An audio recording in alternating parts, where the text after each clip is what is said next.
The U.S. Supreme Court said on May 17 that it would review a Mississippi law that would ban nearly all abortions after 15 weeks of pregnancy. The state is one of several to pass abortion restrictions that clash with the Supreme Court's decision in 1973, in Roe v. Wade, to allow a woman to seek an abortion, with some caveats, before fetal viability. In an unbroken line dating to Roe v. Wade, the Supreme Court's abortion cases have established, and affirmed, and reaffirmed, a woman's right to choose an abortion before viability, Judge Patrick Higginbotham wrote in the U.S. Court of Appeals in 2014. States may regulate abortion procedures prior to viability so long as they do not impose an undue burden on the woman's right, but they may not ban abortions, the Washington Post reported. But Roe v. Wade is not the only Supreme Court decision to impact families. Here's a look at Supreme Court rulings that changed life for U.S. families. Number 8. Griswold v. Connecticut, 1965. Estelle Griswold and C. Lee Buxton were directors of a Planned Parenthood center in New Haven, Conn, in 1961 when they were arrested as accessories to the crime of providing contraceptives. The law that allowed their arrest dated back to the 1873 Federal Comstock Act, which banned mailing or distributing explicit material, including information about contraceptives. Griswold and Buxton appealed their convictions, and in 1965, the Supreme Court ruled that Connecticut's law violates the right of marital privacy, which is within the penumbra of specific guarantees of the Bill of Rights.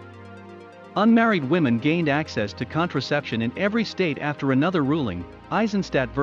Baird, in 1972. But more than 40 years later, contraception controversies still flare. "We just had these issues of Obamacare requiring employers to pay for contraception," said Gloria Brown-Marshall, an associate professor of constitutional law at John Jay College, in New York City and author of the book Race, Law, and American Society, 1607 to present, Taylor and Francis, 2007.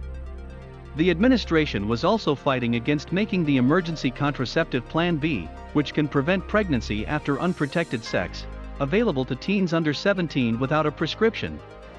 But earlier this month it dropped the fight. Number 7. Loving v. Virginia, 1967. In the summer of 1958, newlyweds Mildred and Richard Loving faced a choice: spend 1 year in jail, or face 25 years in exile from the state of Virginia. The couple married legally in Washington, D.C., but Judge Leon M. Bazile ruled their new marriage a crime against a Virginia state law that forbid miscegenation or interracial marriage, because Mildred, then 17, was black and Native American and Richard, 23, was white. In issuing the ruling, Bazile wrote, "Almighty God created the races white, black, yellow, Malay and red, and he placed them on separate continents. The fact that he separated the races shows that he did not intend for the races to mix."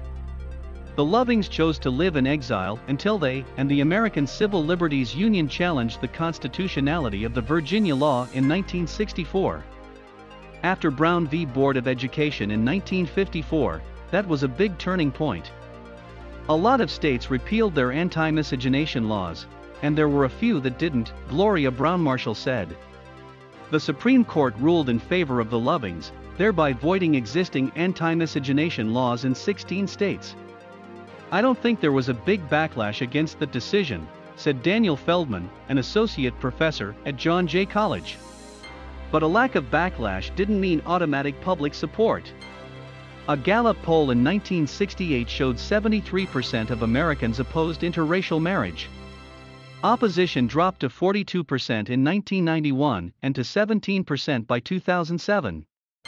Today, most of the arguments used Loving v. Virginia as the core argument for repealing DOMA and Proposition 8, Brown-Marshall said. Number 6. Phillips v. Martin Marietta Corporation, 1971.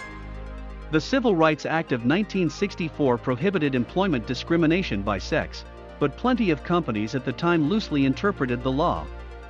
Newspapers still listed separate want ads for men and women in 1970. When Ida Phillips applied for a job as an aircraft assembler in 1966, the Martin Marietta Corporation said it would not consider her because she had preschool-age children. The Supreme Court ruled against Martin Marietta, but sent the case back for retrial to see if the company could find enough proof that women with young children were unable to perform in the position as well as men with young children. In his decision, Justice Thurgood Marshall added, "I fear that in this case, where the issue is not squarely before us, the court has fallen into the trap of assuming that the act permits ancient canards about the proper role of women to be a basis for discrimination."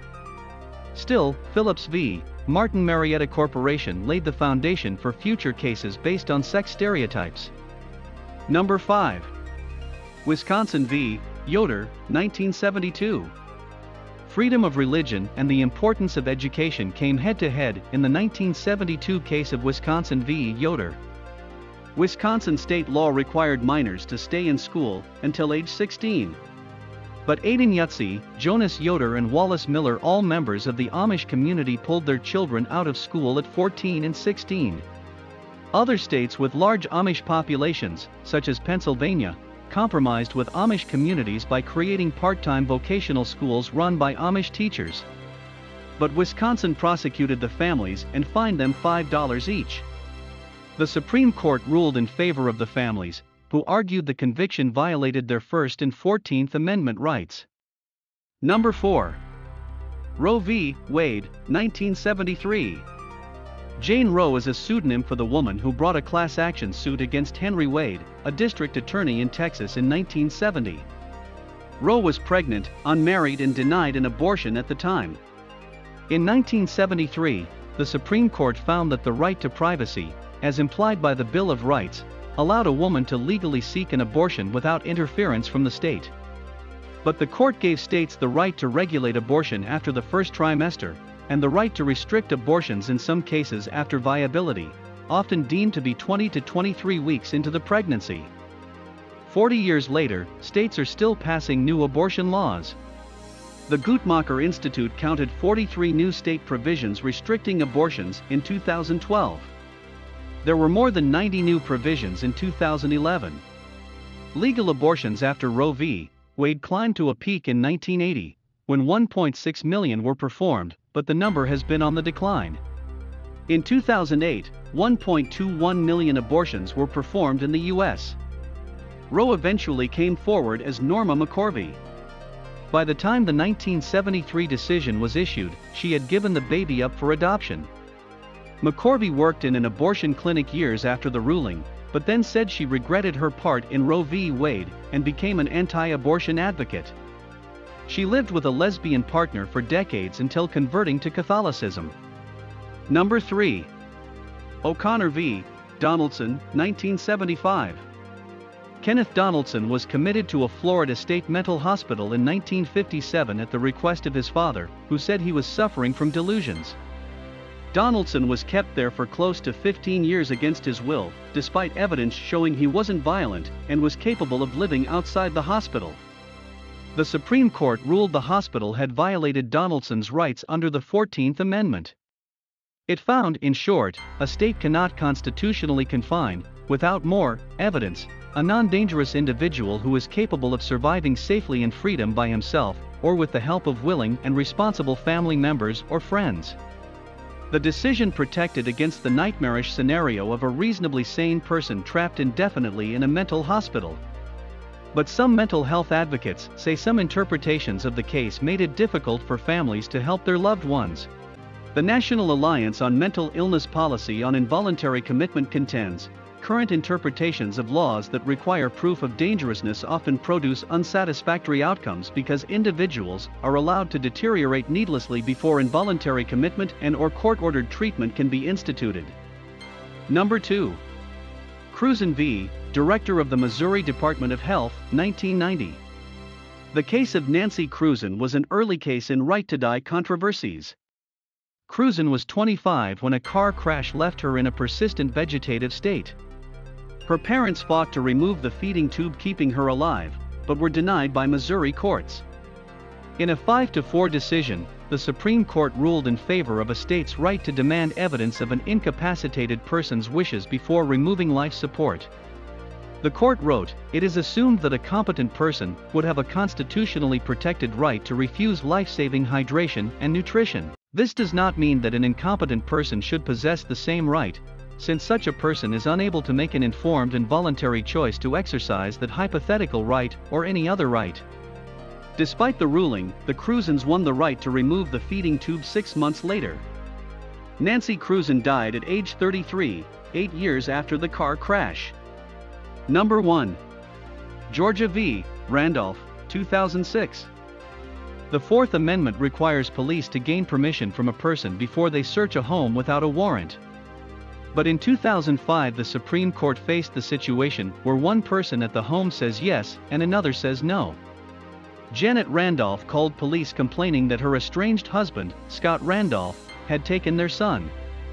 After police arrived, Janet Randolph accused her husband of using cocaine and gave police permission to search their home. But Scott Randolph adamantly refused.